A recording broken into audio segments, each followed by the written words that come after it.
Hello, this is Easy, and I'm going to be going over Marvelous Designer 2. This is the animation beta version. Alright, I have not read any documents because I don't see any documents. So anything that I tell you is going to be off the top of my head and the best to my knowledge. So, don't hold every word I say word for word. And even if I am correct, what might apply in this version might not apply in another version. Alright, with that said, let's get started.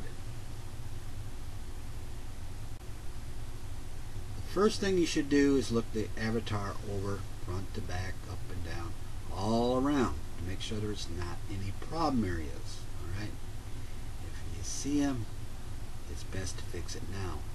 If you don't see any problem areas, don't mean you won't have any problem areas later, because this avatar will be moving and stretching.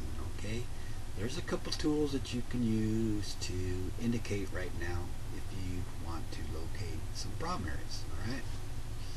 Alright, one of them is if you select this little cloth option right here and you turn on show contact points. Alright, nothing showed until the simulation comes on. Alright, now we got the blue ones and we got the red ones. Alright, the red ones indicates where the mesh vertices are connecting tight to the avatar vertices.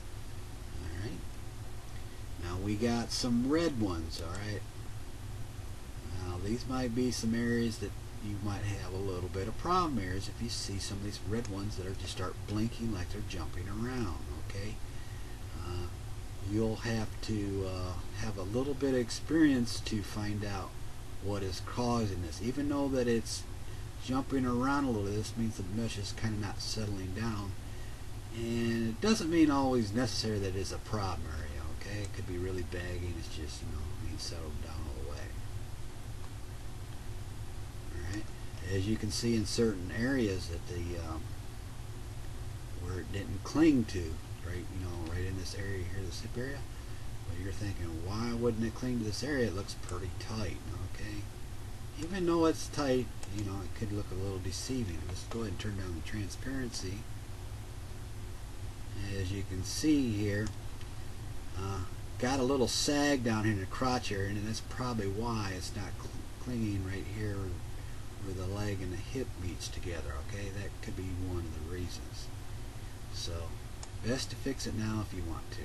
We're going to leave everything alone right now. We're going to go ahead and switch that. Oops, wrong button. We're going to go ahead and switch that off. Let me turn the simulation off. And we also got an option to render style and pressure. Alright, this visualizes how the cloth is fitting on the avatar. Alright, we're going to be using this option later. Alright, the red indicates where it's stretching, and there's different colors that are coated with this to show you, give you a visualization how the cloth is fitting. Some might be like blue might be a little bit loose, but since this avatar is not moving, we're not going to really need this option. We're just kind of maybe eyeball it. Turn that to texture surface. Now that we looked it over, let's say we looked it over and it looks good. Alright, we're happy with it. And like I said, if we find all the problems, fix them now. Even though we fixed them, we still could have problems later. And I know for a fact I'll have a problem right back here in the back of this arm because I messed with it earlier. So, with that said, let's go into the next step. Now, I'm going to be explaining a few things.